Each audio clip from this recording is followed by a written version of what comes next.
बहुत लोकप्रिय लेखक हैं।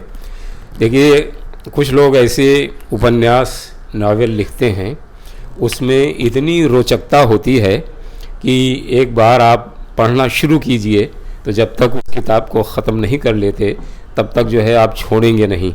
तो अमित जी ऐसे ही लोकप्रिय लेखक हैं, और जैसे हमारे देश में इन लोगों के लाखों में पढ़ी जाती है, किताबें बिकती हैं, पढ़ते हैं लोग, लाखों लोगों तक पहुंचती है। तो किसी भी राइटर का ये सपना होता है कि भाई आप ज़्यादा से ज़्यादा लोगों तक पहुँचे। तो एक तो जो है प्रिंट माध्यम के ज़रिए अमित खान जी बहुत दूर तक पहुँचे हैं, लाखों करोड़ों में, और दूसरी तरफ जो हमारी फिल्म मीडिया है, आपके नावल पे वेब सीरीज़ भी बनी और फिल्में भी बन रही हैं, तो इस माध्यम से, सिनेमा के माध्यम से भी आप बहुत दूर तक पहुंच रहे हैं। तो आज हमें इस बात की खुशी है कि हमारी इस महफिल में आप आए और आप अटल जी को के प्रति अपनी भावनाओं का अब आप इजहार करेंगे। धन्यवाद। और जैसा भी आपने बताया कि अटल जी के बारे में कि वो वीर अर्जुन के भी संपादक रहे जी, तो मेरे लिए ये भी सबसे पहले तो गर्व की बात है कि मैंने भी वीर अर्जुन में बहुत लिखा। और उनके जो एडिटर थे अनिल नरेंद्र, बेसिकली वीर अर्जुन के मालिक थे नरेंद्र कुमार, तो उनके जो बेटे थे अनिल नरेंद्र, तो वो उस समय में संपादक होते थे जी। तो सबसे पहले तो अटल जी की इन यादों की डिस्कशन करते हुए तो ये भी मेरे लिए गर्व की बात है कि वीर अर्जुन से मैं जुड़ा रहा, जिसके कभी वो संपादक थे जी। तो। और अटल जी के बारे में बहुत ज़्यादा बोलना या जो भी है जी, तो निसंदेह कि हमारे हिंदुस्तान के बहुत यादगार जो राजनेताओं में से एक रहे हैं जी। और एक ऐसे राजनेता रहे हैं जो जिनके ऊपर कहीं भी कुछ भी विवाद नहीं है, और यानी जो जिनका दूसरी पार्टी के लोग भी हमेशा आदर करते थे जी। और आप ये समझें कि जब कांग्रेस की प्राइम मिनिस्टर थे तो उनको शायद विदेश मंत्री बनाया गया था जी। तो जो जब उनको बाहर भेजा गया तो मुझे ऐसे ही एक याद आ रहा है जो चीज़ें। और उनकी एक कविता मैं भी एक पढ़ने से शुरुआत करना चाहूँगा। सही बात है। जो मुझे पसंद है, पसंद तो खैर एक चुनने वाली बात है, क्योंकि 2-3 पहले से लोगों ने चुन ली हैं, पढ़ ली हैं, तो कुछ नया तो मुझे कुछ अलग बोलना होगा। तो लेकिन वो भी उनकी बहुत पॉपुलर कविता है कि गीत नया गाता हूँ, गीत नया गाता हूँ, टूटे हुए तारों से फूटे बासंती स्वर। गीत नया गाता हूँ, टूटे हुए तारों से फूटे बासंती स्वर। पत्थर की छाती में उगाया नव अंकुर, झरे सब पीले पात, झरे सब पीले पात, कोयल की कुहुक रात। प्राची में अरुणिम की रेख देख पाता हूँ, गीत नया गाता हूँ, गीत नया गाता हूँ, मैं गीत नया गाता हूँ। टूटे हुए सपनों की कौन सुने सिसकी, टूटे हुए सपनों की कौन सुने सिसकी। अंतर की चीर व्यथा पलकों पर, हार नहीं मानूंगा, रार नहीं ठानूंगा, हार नहीं मानूंगा, रार नहीं ठानूंगा। काल के कपाल पर लिखता मिटाता हूँ, मैं गीत नया गाता हूँ, मैं गीत नया गाता हूँ, मैं गीत नया गाता हूँ। तो निसंदेह वो एक छोटी सी कविता, चूंकि बाकी सब कर चुके थे। आपका कवि रूप भी सामने आना चाहिए। नहीं उसकी तो अटल जी के निसंदेह हमारे लिए तो इसके लिए ज़्यादा यादगार हैं, चूंकि वो लेखक भी थे जी और कवि भी थे, तो सिर्फ राजनेता नहीं है। और मैं समझता हूँ कि जो लोग कहीं ना कहीं कवि हृदय मन में रखते हैं तो किसी भी क्षेत्र में जाएंगे, खास तौर पर जब राष्ट्र की सेवा में हो, जनता की सेवा में हो, तो वो अच्छा ही काम करेंगे। क्योंकि कवि हृदय इसी तरह का होता है जैसे अटल जी थे, उनके बारे में कुछ पूरा देश जानता है, तो कुछ भी बताना कुछ ऐसी चीज़ें नहीं है। तो अभी अपना कवि रूप, अच्छा मेरा कवि रूप, हालांकि देखिए मैं गद्य से जुड़ा हुआ व्यक्ति हूँ, मैंने बचपन से लेके कहानियाँ लिखी हैं और मुझे एक कहानीकार के तौर पर ही जाना जाता है, एक उपन्यासकार के तौर पर जाना जाता है। बट ये भी सच है कि मैं बचपन से, मैंने कविताएं मेरी पहले बहुत छपती थी बचपन में, 15-16 साल की उम्र में, 17 साल की उम्र में बहुत लिखता था। लेकिन फिर हम उपन्यासों में एक नाम बनता चला गया और थ्रिलर राइटर का एक टैग हमारे ऊपर आ गया, तो आदमी फिर, और हमने भी उसे कैरी किया, क्योंकि जब एक ब्रांडिंग होने लगती है कि आदमी थ्रिलर राइटर है, जासूसी उपन्यास लिखता है, तो अब अगर कोई कहने लगे कि भाई एक जासूसी उपन्यासकार है और कोई ये कविताएं भी लिखता है, तो थोड़ा मिसमैच होता है जी। कि जो गोलियां चलाने की बातें करता है, जहां पर हमें बैलिस्टिक एक्सपर्ट और फॉरेंसिक डिपार्टमेंट ये सब चीज़ें हैंडल करने होते हैं, जो इंटरनेशनल मेरा जो हीरो है कमांडर करण सक्सेना, जो इंटरनेशनल मिशन को अंजाम देता है, तो जहां पर दुनिया भर की बातें होती हैं, यूएनओ की बातें होती हैं, प्राइम मिनिस्टर्स की बातें होती हैं, आईएसआई की बातें होती हैं, रॉ की बातें होती हैं, तो वहाँ पे ऐसा आदमी सडनली अगर कविता सुनाएगा तो आदमी सोचता है कुछ तो गड़बड़ है, या तो ये वो नहीं है या तो ये नहीं है। तो इसके लिए मैंने अपना कवि रूप हमेशा छुपा के रखा, ये एक सच है। लेकिन लिखता हूँ जब मन में आता है। तो अभी बोल रहे हैं तो मैं एक छोटी सी कविता सुनाता हूँ, और पापा के ऊपर एक कविता मैं सुनाता हूँ कि मेरी एक कविता है जो माँ के ऊपर है, जो बहुत पॉपुलर है। मैं सुन चुका हूँ। हाँ, लेकिन मैं इसके लिए मैं पापा के ऊपर सुना रहा हूँ, चूँकि माँ के ऊपर मेरी वो कविता पहले से बहुत हिट है। तो और सच पूछिए, माँ के ऊपर बहुत कुछ लिखा गया है जो मैं समझता हूँ। सबसे कम अगर लिखा गया तो पापा पर लिखा गया। पापा जो हमारे लिए सबसे ज़्यादा कुर्बानियाँ देते हैं, काम करते करते जिनके कंधे झुक जाते हैं, लेकिन हम कभी उनका शुक्रिया अदा नहीं करते। हमारे घर परिवार में भी होता है, हमारे जो बच्चे होते हैं, कि बच्चे भी सबसे पहले जाकर माँ को ही हक करते हैं, माँ को से ही अपने दिल की बातें करते हैं, और पापा से कहीं ना कहीं उनका थोड़ी सी दूरी होती है, थोड़ा सा फासला होता है।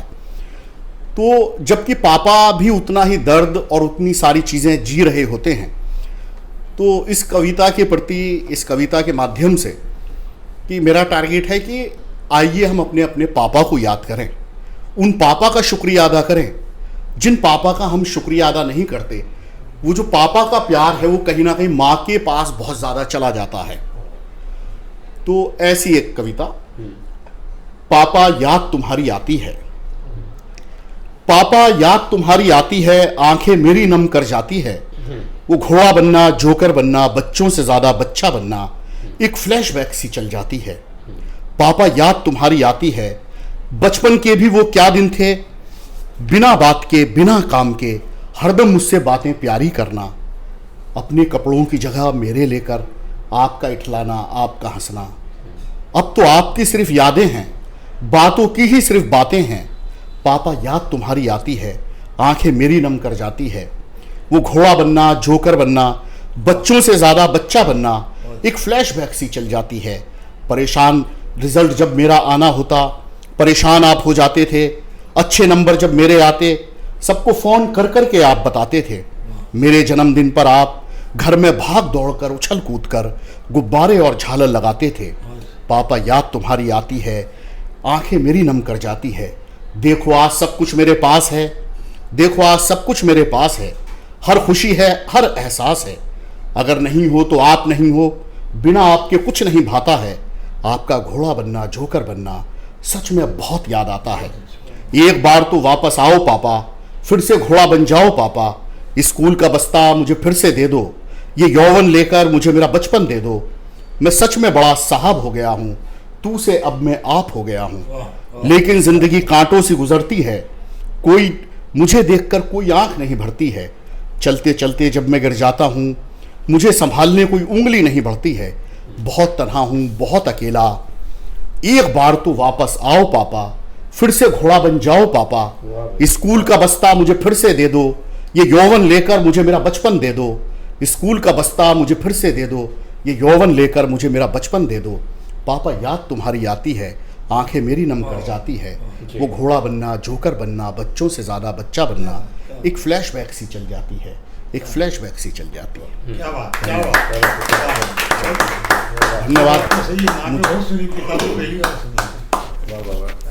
बढ़िया कविता है। आप हाँ अमित सही जी बात। थोड़ा सा यहाँ हाँ। जाइए आप। शेखर जी आप वहाँ पे आ जाइए, खड़े हो जाइए। हाँ मतलब आपकी बारी है आप चलिए चेयर लगा वहाँ पे आ जाइए।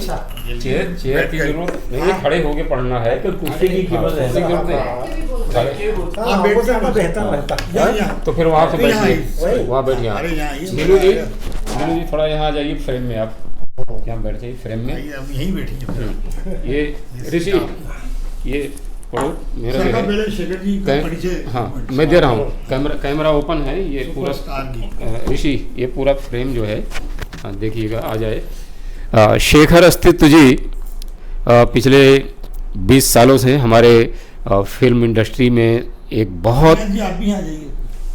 हाँ अपना थोड़ा सा खिसक जाइए, और आ जाइए जगह बहुत जगह है आइए। हाँ अब ठीक है। आप इधर आ जाओ ना, मैं उधर चली जाऊँ। क्यों? अच्छा शेखर जी, शेखर जी, हाँ जी, आप वहाँ आ जाओ प्लीज। चलिए मीनू जी की बात मान लीजिए।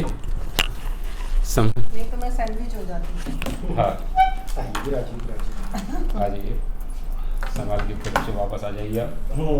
हाँ। शेखर अस्तित्व पिछले 20 सालों से हमारे सिनेमा उद्योग में एक बहुत प्यारे गीतकार के रूप में सक्रिय हैं। बहुत सारे एल्बम में आपके गीत शामिल हैं और कई फिल्मों की कामयाबी में आपके गीत का बहुत बड़ा योगदान है। बस मैं एक ही नाम लूँगा कि संजू फिल्म में कर हर मैदान फतेह है, आपका गाना बहुत लोकप्रिय हुआ और अभी भी जो है वो रेडियो पर एफएम पर बजता हुआ सुनाई पड़ता है। तो शेखर जी को जो अटल जी की जो परंपरा है, जैसे कविताएं पढ़ी गई, जो शब्द संपदा है बहुत समृद्ध है, उसी परंपरा के अनुयायी हैं शेखर जी। इनकी भी हिंदी की शब्द संपदा बहुत समृद्ध है और बहुत प्यारी कविताएं लिखते हैं। तो आज सुबह 4 लाइन अटल जी के बारे में इन्होंने बहुत बढ़िया डाली और मैं चाहता हूं शेखर जी वो 4 लाइन पढ़ दें और फिर अपनी पसंद। अटल जी की पावन स्मृतियों को सादर नमन करता हूँ। आज की इस साहित्य संध्या में पधारे आप सभी को प्रणाम निवेदित करता हूँ। अटल जी के विषय में जैसा कि आदरणीय भैया केशव राय जी ने बताया कि व्यंजन हॉल में जो पहला कार्यक्रम हुआ था उनकी स्मृति में, उस कार्यक्रम में मैंने एक गीत लिखा था और वो मैंने कल फिर बहुत ढूंढा। वो काफ़ी दिनों से यानी गायब हो गया था, मेरे सारे जो गीत थे वो गायब हो गए, एप्लीकेशन ही डिलीट हो गया।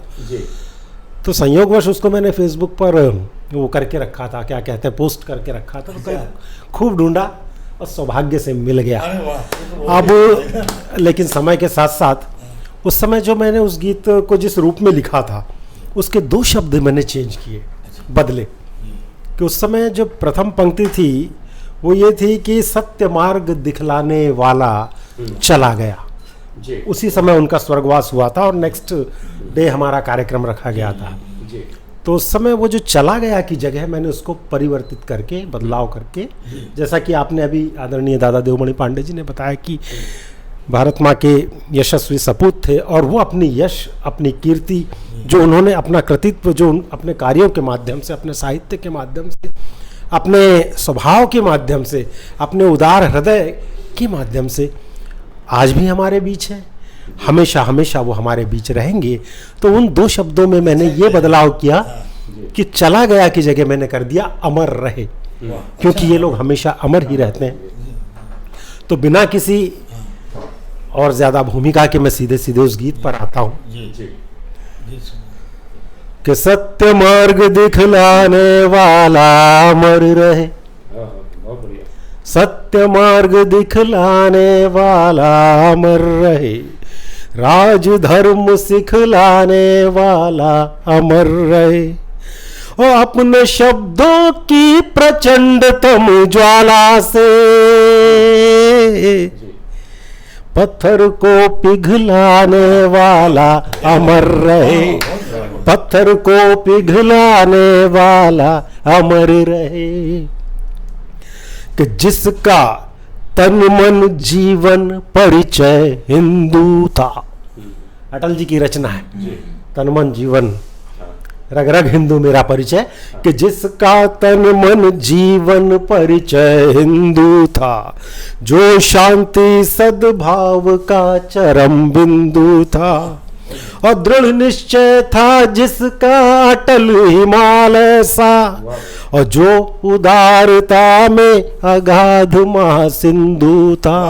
क्या बात, क्या बात। तो वो सबको गले लगाने वाला अमर रहे, वो सबको गले लगाने वाला अमर रहे, वो गीत नया नित गाने वाला अमर रहे, और अविरल काल कपाल पे निज अंतर मन से लिख कर स्वयं मिटाने वाला अमर रहे। और दूसरा मंत्र देखिएगा कि जिसकी वाणी में था ओज दिवाकर सा, जिसकी वाणी में था ओज दिवाकर सा, और संयम का जो था प्रतीक महासागर सा, रहता था कि राजा था हर दिल पर जिसकी सत्ता थी, और जीता था जो फिर भी मस्त कलंदर सा, वो स्वाभिमान समझाने वाला अमर रहे, वो स्वाभिमान समझाने वाला अमर रहे, रघुकुल रीत निभाने वाला अमर रहे, और सिद्धांतों से समझौता ना करके वो सिंहासन ठुकराने वाला अमर रहे, सिंहासन ठुकराने वाला अमर रहे। और अंतिम बंद निवेदित कर रहा हूं कि सभी जानते थे यह वचन निभाता है। वाह, बहुत अच्छी बात, वाह। अटल जी इतने बड़े सत्यवादी थे, उनकी वाणी से जो शब्द निकल जाता था वो समझी पत्थर की लकीर। तो सभी जानते थे यह वचन निभाता है, और संघर्षों से इसे जूझना आता है, और कहा था जिनके बारे में नेहरू जी ने कि ये कल के भारत का भाग्य विधाता है। तो वो अनगिन, वो कारगिल विजय दिलाने वाला अमर रहे, शत्रु का शीश झुकाने वाला अमर रहे, और परमाणु विस्फोट से सारी दुनिया को हिंद की गूंज सुनाने वाला अमर रहे। अटल जी को बहुत बहुत नमन एक बार फिर से, और इस कार्यक्रम में मुझे शामिल करने के लिए आप सभी का बहुत बहुत धन्यवाद। आपकी कुछ कविता, आपकी जो सुनाई ये भी आपकी कितनी एक कविता और सुना दीजिए तो अटल जी पर हो गई। एक अपनी भावनाओं का इजहार जिसमें है। एक रचना है, एक छोटा गीत है जी, उसका एक मुखड़ा एक अंतरा। इसके बाद हम एरिका की कविता सुनाएंगे जी। अच्छा, तुम बोलोगी दो शब्द? हाँ बोलेगी ना बिटिया। अच्छा, बोलना इसके बाद जरूर। एक रचना एक गीत है मेरा कि तू जो मेरे संग हो गया, वाह, तू जो मेरे संग हो गया, तो खुद से मोह भंग हो गया, तू जो मेरे संग हो गया, तो खुद से मोह भंग हो गया, और ढल गया तू मुझ में इस कदर, ढल गया तू मुझ में इस कदर, कि मैं तेरा ही अंग हो गया, तू जो मेरे संग हो गया। और अंतरा है कि रूह और भी निखर उठी, तूने नूर जो छिड़क दिया, ये रूह और भी निखर उठी, तूने नूर जो छिड़क दिया, और तिल मिला के मौत मर गई, कि जिंदगी को जब झिड़क दिया, तो ज्ञानियों की नींद उड़ गई, ज्ञानियों की नींद उड़ गई जी कि सिर फिरा मलंग हो गया, तू जो मेरे संग हो गया, क्या बात तू जो मेरे संग हो गया, क्या बात है। तो खुद से मोह भंग हो गया और ढल गया तू मुझ में इस कदर कि मैं तेरा ही अंग हो गया, तू जो मेरे संग हो क्या गया। बात है, क्या बात है। बहुत बहुत धन्यवाद। वाह भाई, बहुत बढ़िया गीत शेखर जी। और क्या बोलते हैं कि अटल जी के हम नाम आशकरण अटल जी पधारे हैं। अटल जी आपका स्वागत है अटल इस काव्य संध्या में। जी जी हाँ, अंतर्राष्ट्रीय हास्य व्यंग्य के कवि। और ये भी खुशी की बात है कि एरिका बिटिया यहाँ पधारी है, जो अंग्रेज़ी की बहुत अच्छी कवयित्री है और अंग्रेज़ी में गीत भी लिखती है। तो एरिका, हिंदी में 2 शब्द बोलोगी तुम? हाँ अच्छा, कोई बात नहीं। मीनू जी को बुलाएंगे, मीनू जी वहाँ बैठ जाएंगे, फिर आज का नहीं, मैं अटल जी यहीं से आए। बोलूँगी। हाँ तो फिर आप बोल के भी वहाँ आ जाए। अभी मीनू जी को बुला देंगे, ठीक है, अटल जी यहाँ आ जाएंगे। देखिए अच्छा, वो भी अटल जी हैं? वो भी अटल जी हैं। अंतर्राष्ट्रीय कवि है, बहुत बड़े कवि हैं। हाँ तो भास्कर अटल बहुत बड़ा नाम है। तो आप आइए मे- पहले, आप नहीं आप जहाँ हैं, हम तो ये सब एक मिनट, वो अभी सब अटल जी से, अटल जी लास्ट में आएंगे, सीनियर हैं हम सबसे। तो मीनू सिंह जी हैं। लेते हैं कवि समय। मीनू जी बहुमुखी प्रतिभा की आपके तो दोस्त हैं। धनी। पहुंच गए। हाँ, मीनू जी बहुत जो है प्रतिभाशाली रचनाकार हैं, कवित्री हैं। मीनू जी ने बहुत प्यारे प्यारे गीत लिखे हैं जो एल्बम में, फिल्मों में शामिल हुए हैं। हिंदी में भी, पंजाबी में भी आपने गीत लिखा है। और साथ साथ मीनू जी नृत्यांगना बहुत अच्छी हैं। हम सब जो है इंदौर के कार्यक्रम में, मुंबई के कार्यक्रम में आपकी नृत्य प्रतिभा भी देख चुके हैं। और साथ साथ में अभिनेत्री भी बहुत अच्छी हैं। मीनू जी के कई जो है वीडियो यूट्यूब पे मौजूद हैं, तो जिसमें इन्होंने अपने ही गीतों पे बहुत अच्छा अभिनय किया है, परफॉर्म किया है। तो गीतकार, नृत्यांगना और अभिनेत्री मीनू सिंह जी से निवेदन है कि वो आपको अपनी कोई रचना सुनाएं। सब बड़े बड़े कवि बैठे हैं यहाँ पे जी। और सबको बहुत नमस्कार। और अटल जी के बारे में तो सब लोग जानते हैं। हाथ में माइक ले लीजिए, कहाँ गया माइक? ये है। अच्छा वो लगा लिया। लगा लिया तो अच्छी बात है। Yes. देखिए कितने आई एम वेरी सतर्क प्रोफेशनल हैं, पर्सन। प्रोफेशनल हैं। यस। तो अटल जी के बारे में सबने बहुत कुछ कहा जी। है और वाकई उनके बारे में सब इतना ज़्यादा जानते हैं कि हम तो सबके आगे बहुत छोटे हैं कि उनके बारे में क्या बोलेंगे। पर थोड़ी सी कविताएं जो सब लोग कहते हैं, उनके जितनी भी कविताएं हैं 15-20 हैं ज़्यादा, और उनमें से एक कविता मैं थोड़ा सा पहले बोलना चाहूँगी, फिर मैं अपनी चीज़ सुनाऊँगी। जी। तो अटल जी को प्रणाम, उनके जन्मदिन की बहुत बहुत सबको मुबारक।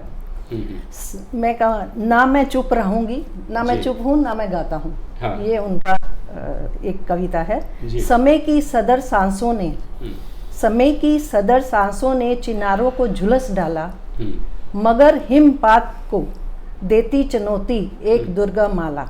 क्या बात है। बिखरे नीड़, बहसे चीड़, आंसू है ना मुस्काने, हिमानी झील के तट पर अकेला गुनगुनाता हूँ, ना मैं चुप हूँ, ना मैं गाता हूँ।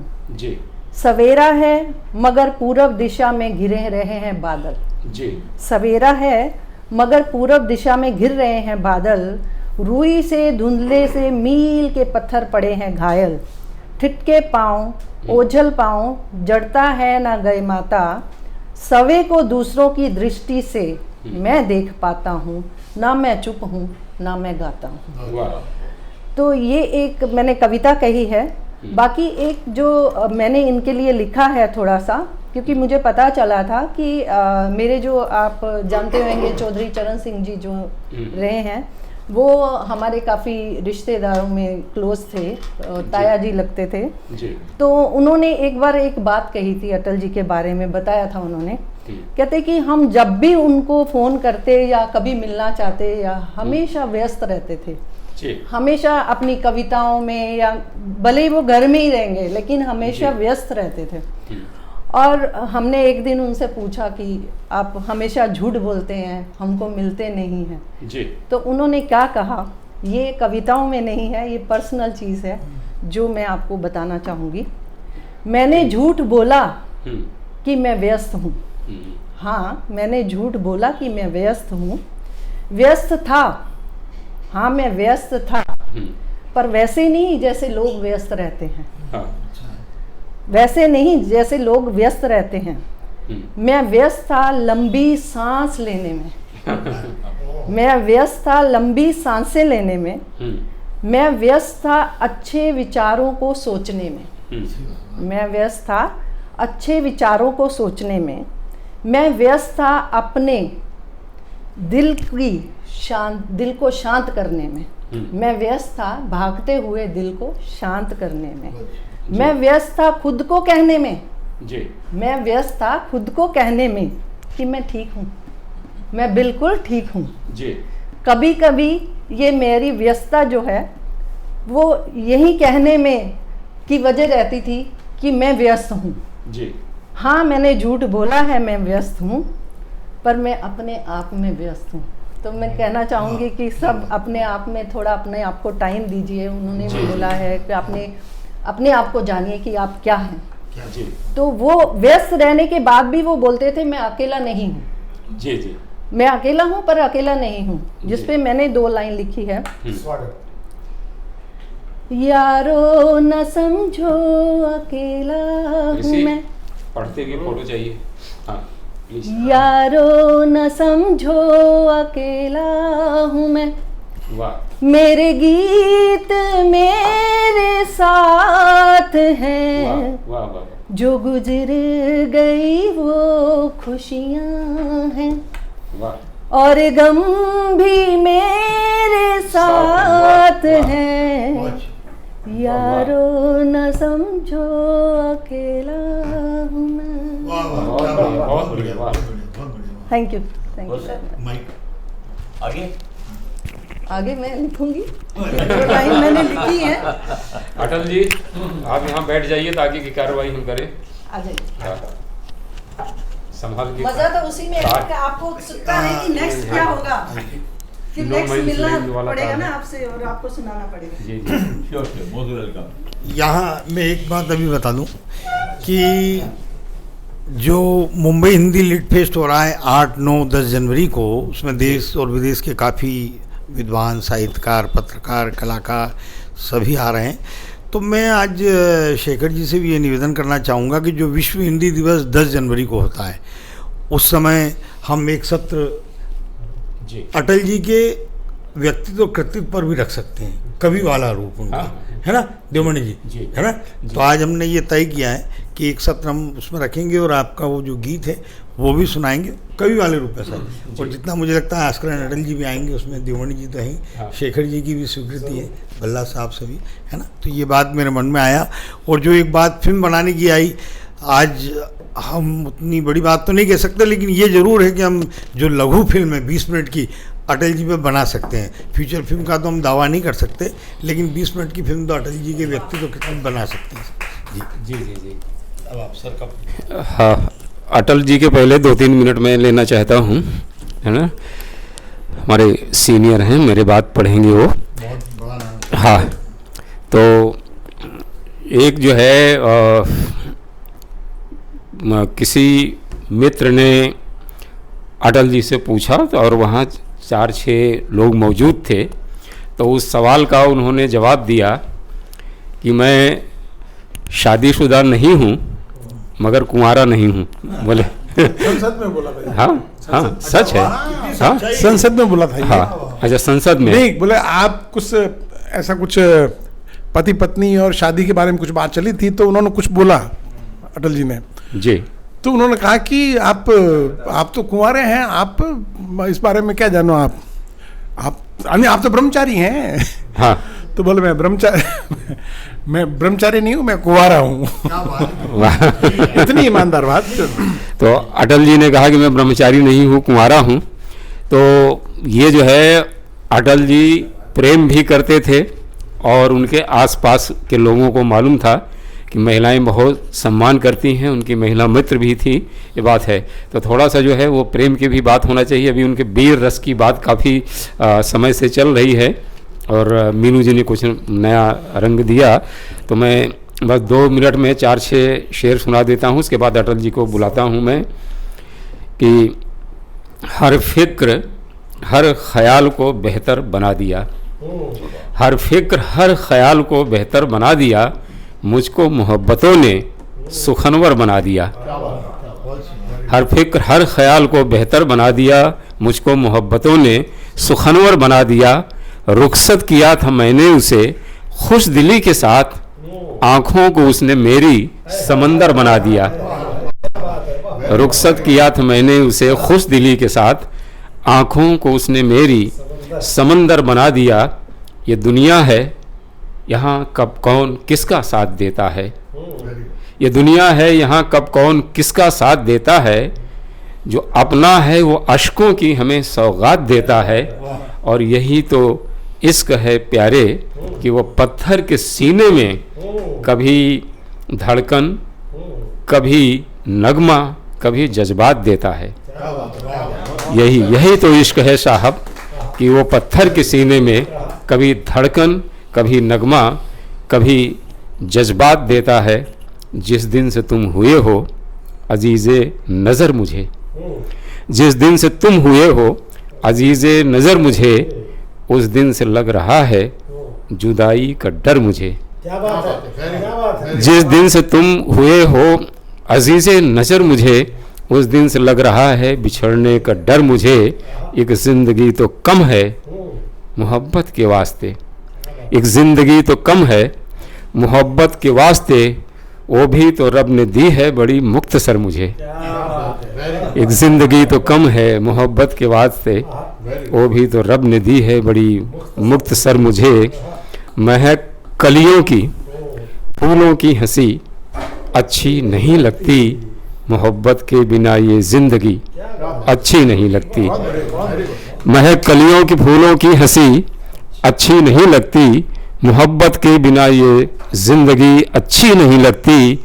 कभी तो अब्र बनकर झूम कर निकलो कहीं बरसों, कभी तो अब्र बनकर झूम कर निकलो कहीं बरसों, कि इस मौसम में ये संजीदगी अच्छी नहीं लगती।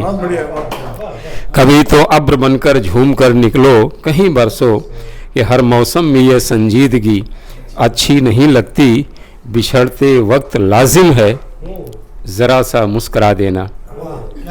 मीनू जी, बिछड़ते वक्त लाजिम है ज़रा सा मुस्करा देना, तुम्हारी आँख में इतनी नमी अच्छी नहीं लगती। बिछड़ते वक्त लाजिम है ज़रा सा मुस्करा देना, तुम्हारी आँख में इतनी नमी अच्छी नहीं लगती। कमी दौलत में हो शोहरत में हो मंजूर है, लेकिन किसी दिल में मोहब्बत की कमी अच्छी नहीं लगती। कमी दौलत में हो शोहरत में हो मंजूर है, लेकिन किसी दिल में मोहब्बत की कमी अच्छी नहीं लगती। और बहुत खुश है मेरा दिल कल अचानक कह दिया उसने, बहुत खुश है मेरा दिल कल अचानक कह दिया उसने, तुम्हारे बिन हमें ये ज़िंदगी अच्छी नहीं लगती। वाह। महक कलियों की फूलों की हंसी अच्छी नहीं लगती, मोहब्बत के बिना ये ज़िंदगी अच्छी नहीं लगती। बहुत बहुत शुक्रिया दोस्तों। और मैं अब अपने अग्रज हाथ कहना चाहूँगा के परिचय में, क्योंकि बहुत से जो नए मित्र हैं हमें जानते हैं। दादा, मैं मूल रूप से, मेरा जन्म तो गोंदिया में हुआ है महाराष्ट्र में, लेकिन शिक्षा दीक्षा बालाघाट में हुई है। मेरे पिताजी बड़ी ही साहित्यिक अभिरुचि रखने वाले व्यक्ति थे, और मैं जब तीसरी चौथी पांचवी इन क्लासों में पढ़ता था तो हमारे पिताजी हमें कवि सम्मेलन देखने ले जाते थे और हम रात रात भर देखते थे बाबूजी के साथ। वहाँ से जो साहित्यिक कविताओं के प्रति रुचि, और हमारे बालाघाट से तकरीबन 5-7 किलोमीटर दूर एक स्थान है भरवेली, जहाँ मैंने दादा को लगातार तीसरी क्लास में जब मैं पढ़ता था तब से मैं सुनता आया हूँ। बाद में दादा के साथ वहीं के मंच पर मैंने हाफ पैंट में रचना वाचन भी किया है। शैल जी संचालन कर रहे थे। कई बार ऐसा अपने हरिओम शरण जी से शुरुआत होती थी, नंदिनी शरण जी, हरिओम शरण जी, शैल जी संचालन कर रहे, सत्यनारायण सत्तन दादा, अपने मधु पांडे जी और जेमिनी हरियाणवी जी। उस समय उनकी रचना आई थी ओलम लपक, ओलंपिक, वो हाँ ओलंपिक पे। तो एक चीज़ बस ये और बताना चाहूँगा कि बाद में दादा के साथ में लगभग राष्ट्रीय की लगभग काफ़ी सारी फिल्में, जो विवाह जैसी बहुत सी लोकप्रिय फिल्में, उनके लेखक दादा हैं। और ये चीज़ मेरे ख्याल से नई चीज़ है यहाँ के अनेक मित्रों के लिए। तो बस दादा तो स्वयं अपने आप में स्वयं सिद्ध व्यक्तित्व है और हमारा सौभाग्य है कि आज वो हमारे बीच में है। सादर प्रणाम करते हुए बहुत बहुत बढ़िया भाई। वो विवाह फिल्म और राम रतन धन पायो, सॉरी प्रेम रतन धन पायो, उन फिल्मों के संवाद लेखक अटल जी हैं। और अटल जी जो है अपनी लेखनी के दम पे कई बार अमेरिका जा चुके हैं, यानी विश्व विजय कर चुके हैं। और अटल जी की जो है एक कविता, क्या हमारे पूर्वज बंदर थे, 12वीं के पाठ्यक्रम में लग चुकी है, छत्तीसगढ़ के 11वीं में लग चुकी है। तो हम अभी समय कम है, इसलिए मैं और कुछ ज़्यादा न कह के अटल जी से निवेदन कर रहा हूं कि अटल जी के बारे में कुछ कहें। और अभी अटल जी का एक जो चैनल है उसमें प्रतिदिन एक वीकली जो कार्यक्रम साहब बाथरूम में है, हाँ साहब बाथरूम में, बहुत लोकप्रिय हो सभी। पहले उसके बारे में अभी जैसे मुझे बहुत ज़्यादा पता तो था नहीं, लेकिन दोस्तों ने जब ये YouTube चैनल बनाए बहुत से, मेरी कुछ कविताएं बहुत पता नहीं लाखों में लोगों ने देख ली। तब मुझे किसी ने कहा कि मैं अपना खुद का YouTube चैनल बनाऊं। तो एक मेरी बहुत पहले किताब आई थी किताब का नाम था साहब बाथरूम में हैं। हाँ। तो पूरी उम्र की किताब थी, तो वो उसको मैं YouTube का उसका रूप दिया है। और अभी आज है 22वां एपिसोड, उसमें मैंने डाउनलोड किया है, मैं तुमको भेजूंगा। और अभी देवमणि जी ने कहा कि समय कम है, समय कम मतलब मेरे लिए, तुम्हारे लिए ये हम सबके लिए 7 बजे एक दूसरी कॉन्फ्रेंस है इसमें। अभी कितना बज गया? अभी तो है 15 मिनट। और भल्ला जी भी हैं 15 मिनट में। हाँ 2 मिनट वो भी 10 मिनट। तो और शेखर से मैं उसके बाद में रविंद्र जैन जी के साथ में ये काम करते थे, तो वहाँ मुलाकात हुई थी हमारी। तो आज जब तुम काव्य पाठ कर रहे थे तब मैंने एंट्री ली, तो मैं क्षमा चाहता हूँ डिस्टर्ब, क्योंकि बहुत। एक और सूचना जी, जैसे जितने लोग यहाँ बैठे हैं उसमें एकमात्र मैं कवि हूँ जिसने अटल जी के साथ में मंच साझा किया है। एक ही कवि सम्मेलन में किया, क्योंकि इस तरफ उनका आना कम होता था। ये बात है 1985 की। तो जबलपुर में मधु पांडे जी ने एक मुझे तारीख लिखवाई, 1985 के लास्ट की थी शायद। तो मुझे बड़ी खुशी हुई, क्योंकि जबलपुर यानी कि मेरे ओशो की कर्म भूमि। बिल्कुल जी। तो मैं तो उस खुशी में मैं बड़ा खुशी वहाँ गया। और जाने के बाद में पता चला कि एक सरप्राइज था हमारे लिए कि आज जो चीफ गेस्ट है वो अटल बिहारी वाजपेयी हैं। पहले पता नहीं था। अब जो ही हम कवियों को पता चला तो सब खुशी बहुत हुई। मधुप जी बड़े चिंतित के कैसे करें, हम किसको पढ़वाएं, और कोई बदतमीजी ना कर दे, कोई टिप्पणी ना कर दे। इस चक्कर में वो सबको हिदायतें दे रहे थे, ऐसा करो, तुम ऐसा नहीं करोगे, तुम ऐसा मत बोलना। मुझे भी हिदायतें दी। मैं मतलब मेरे मंच का सबसे अनप्रिडिक्टेबल कवि हूँ। मैं कब क्या बोलता हूँ मुझे खुद को पता नहीं है। सबसे ज़्यादा मुझे उन्होंने कहा कि बोला आप जो है कुछ भी ऐसी वैसी टिप्पणी नहीं करेंगे। तो मैंने वादा किया मैं नहीं करूँगा। इन बिटवीन क्या है कि मधुप जी से सेटिंग करके, जो हमारे बाकी कवि थे, उन्होंने सेटिंग की कि अटल जी पता नहीं कब चले जाएं, कितनी देर बैठेंगे। तो उन्होंने सेटिंग की मधुप जी के साथ में कि जब तक अटल जी बैठे रहे तब तक हम मेरा काव्य पाठ करवा देना। अच्छा। सारे कवियों ने 4-5 लोगों ने वो सेटिंग कर दी। मैंने कोई सेटिंग नहीं की। खैर अब जो है बड़ा जबलपुर में वो खुले में मैदान में प्रोग्राम था, पूरा पंडाल भरा हुआ।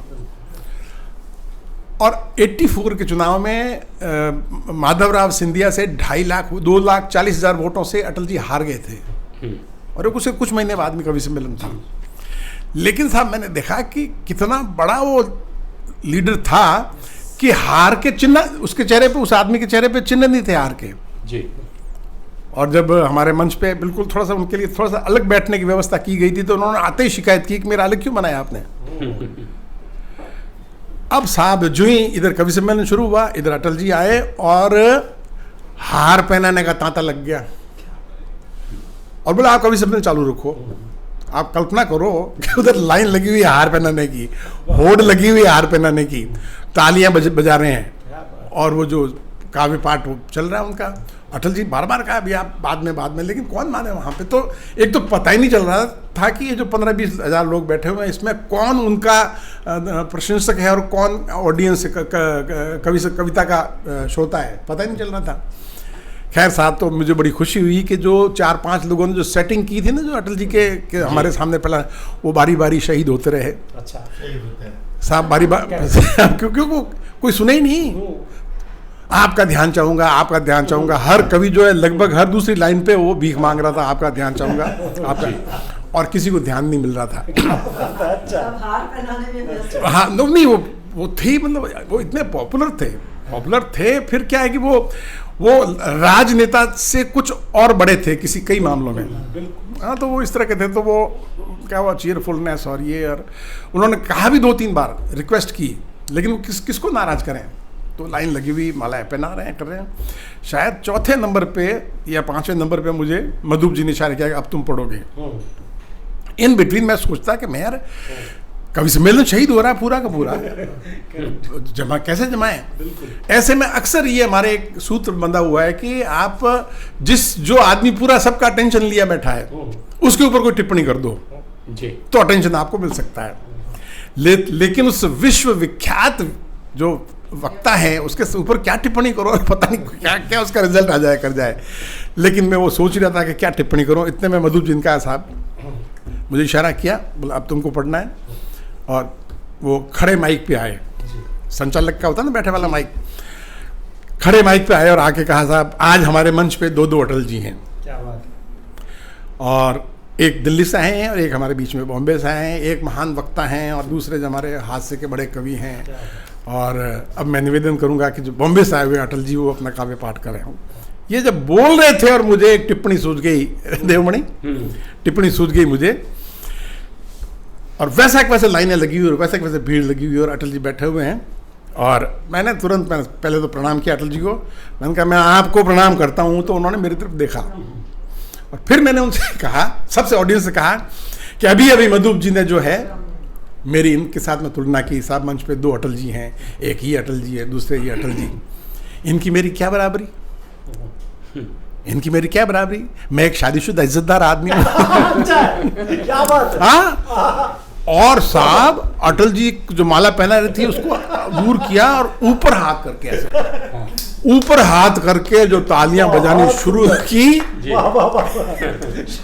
मैंने इनकी बराबरी की, कहाँ ये, कहाँ मैं एक शादीशुदा इज्जतदार आदमी।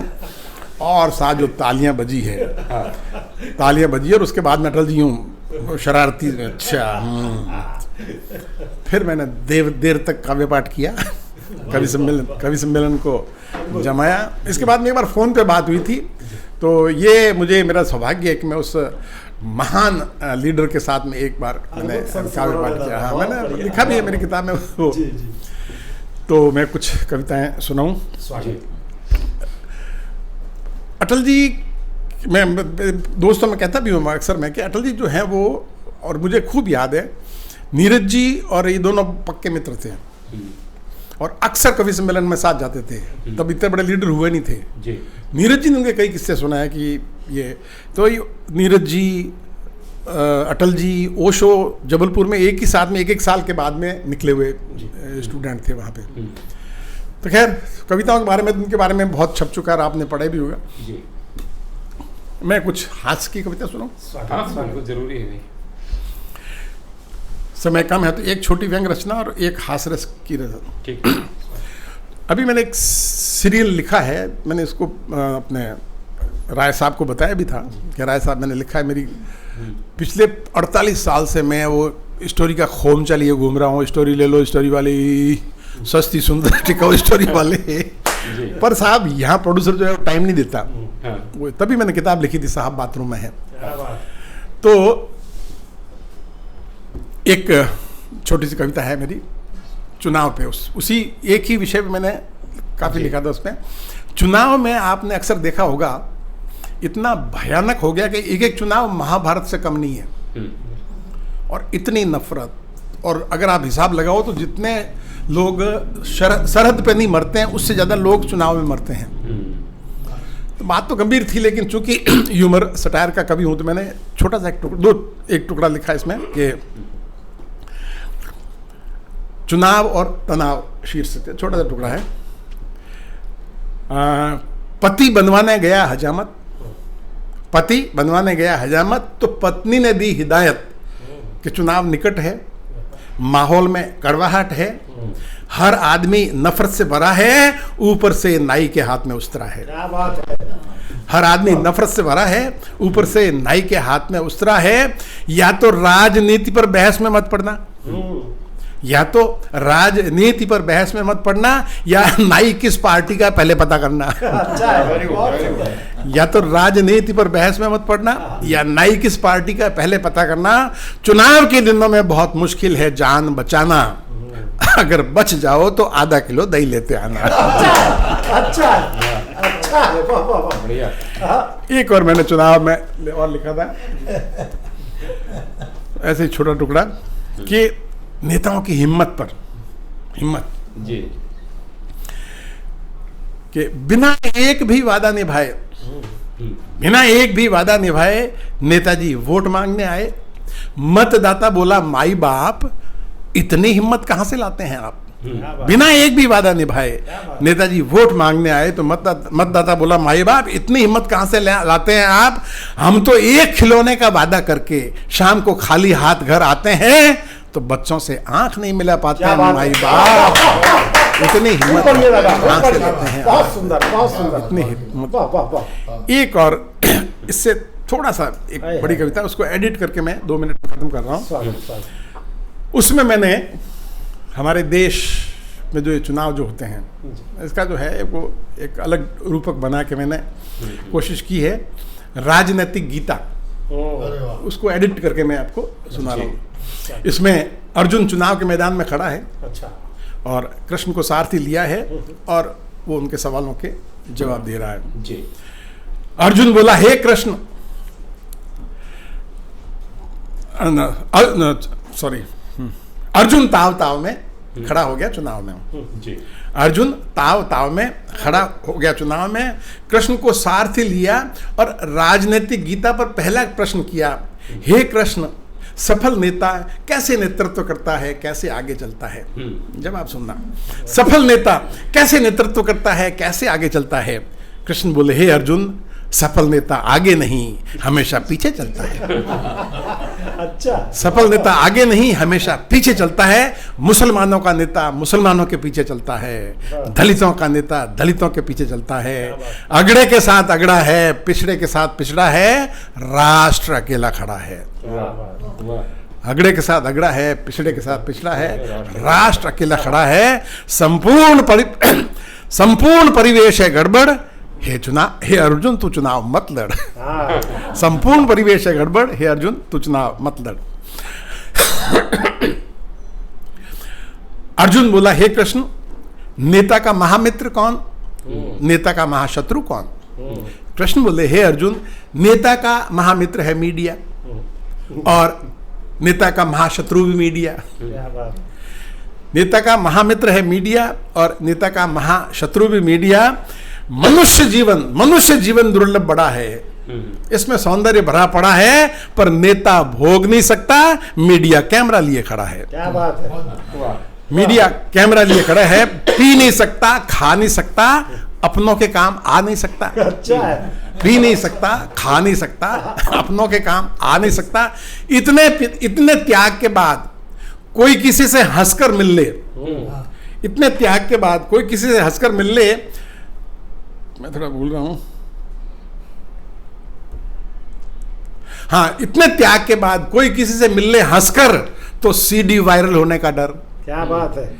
इतने त्याग के बाद कोई किसी से मिलने हंसकर तो सीडी वायरल होने का डर। सोशल मीडिया पर अलग सेना लड़ती है, वो हत्या नहीं चरित्र हत्या करती है। क्या बात है। सोशल मीडिया पर अलग सेना, एडिट करके अंतिम बंद पे आता हूँ। सोशल मीडिया पर अलग सेना लड़ती है, वो हत्या नहीं चरित्र हत्या करती है। संपूर्ण परिवेश है गड़बड़, हे अर्जुन तो चुनाव मत लड़। अर्जुन बोला, हे कृष्ण, हे त्रिलोकीनाथ, मुझे कोई डर नहीं क्योंकि आप हैं मेरे साथ। आ जाइए, आ जाइए। अरे सॉरी, अंतिम बच्चा, 2 पंक्तियां। अर्जुन बोला, हे कृष्ण, हे त्रिलोकीनाथ, मुझे कोई डर नहीं क्योंकि आप हैं मेरे साथ।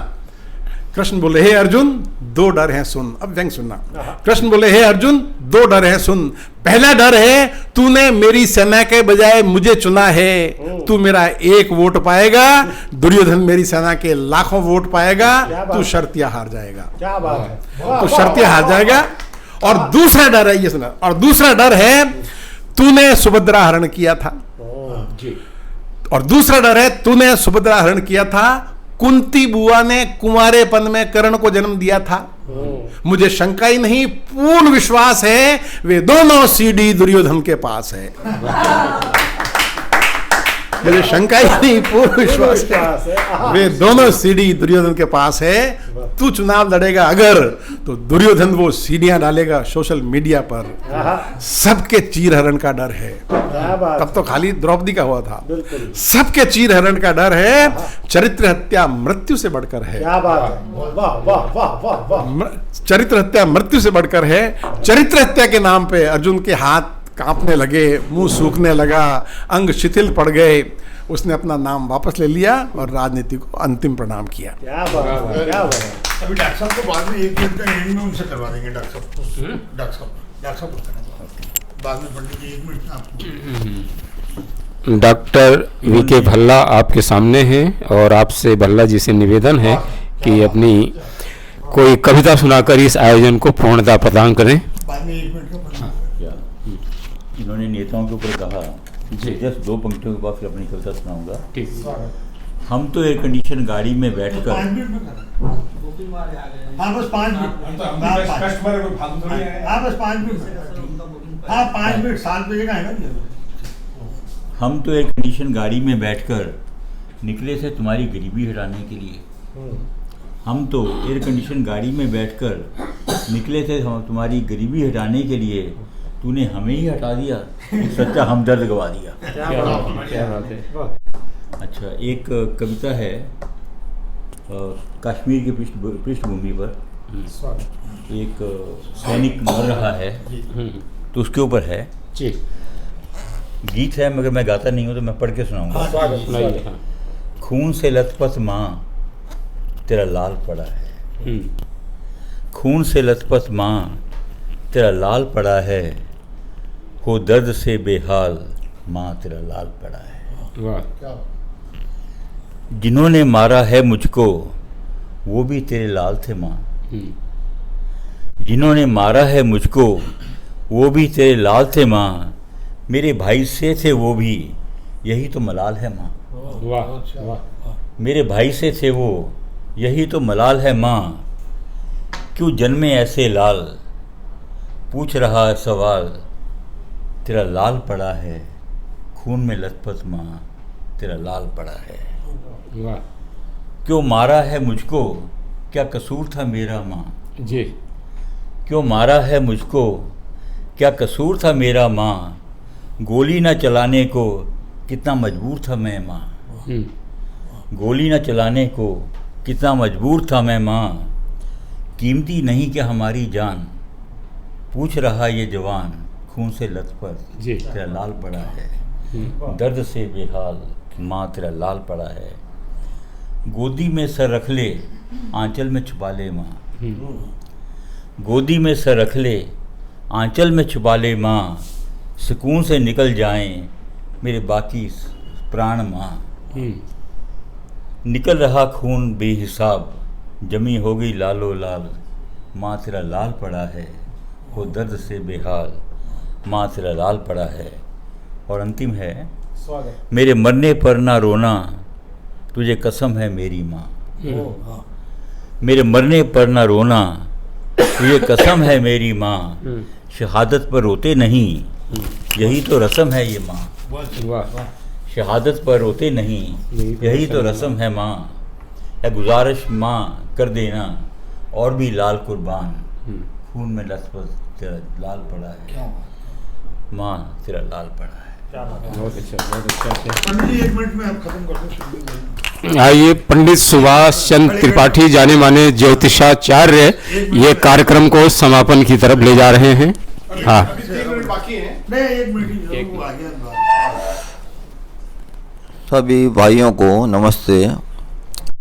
अटल जी की कविता के बारे में तो क्या बोलूं, लेकिन जो कहना चाहता हूं, अटल जी का चरित्र, मतलब पीएम होते हुए तो कुछ भी करता आदमी, लेकिन विरोधी नेता होने का जो उनका एक विश्वास था, उसकी घटना अभी क्या होता है कि नरसिम्हा राव प्रधानमंत्री थे और मनमोहन सिंह जी ने आके उनको बोला कि भाई देश की हालत इतनी विकट है कि 13 दिन का ही बजट रह गया है। तो उन्होंने कहा कि भाई अब इसका क्या कोई अल्टरनेटिव है कि नहीं, तुम तो आर्थिक सलाहकार हो। तो बोला है तो सही साहब, लेकिन विरोधी आपको जीने नहीं देंगे। तो बोला ठीक है, मैं आज 5 मिनट में आता हूँ। 5 मिनट में गए और वापस आए, बोले हाँ ठीक है, तुमको जो आर्थिक जो इनकलाब लाना है उसको सब करिए आप, अभी कोई तकलीफ नहीं है अपने को। बोला आप कहाँ गए थे, क्या हुआ है? बोले मैं अटल जी के पास गया था और उन्होंने हाँ कर दी, आपको जो भी नया स्टेप लेना है लीजिए बेधड़क। तो मतलब अटल जी अकेले उन्होंने बोल दिया है, जो कर दिया है कि हाँ सपोर्ट करेंगे कांग्रेस गवर्नमेंट का तो करेंगे, तो उसके बाद कोई टकराने वाला शेष ही नहीं रहता। तो ये अटल जी का अपना व्यक्तित्व था और जिसको पक्ष विपक्ष वाले सब इज्जत के साथ देखते थे और इसी कारण ऐसा निर्णय हो पाया मनमोहन सिंह नरसिम्हा राव साहब की जगह, नहीं तो हो नहीं पाता। आज की जो राजनीति है उसमें कुछ नहीं हो सकता।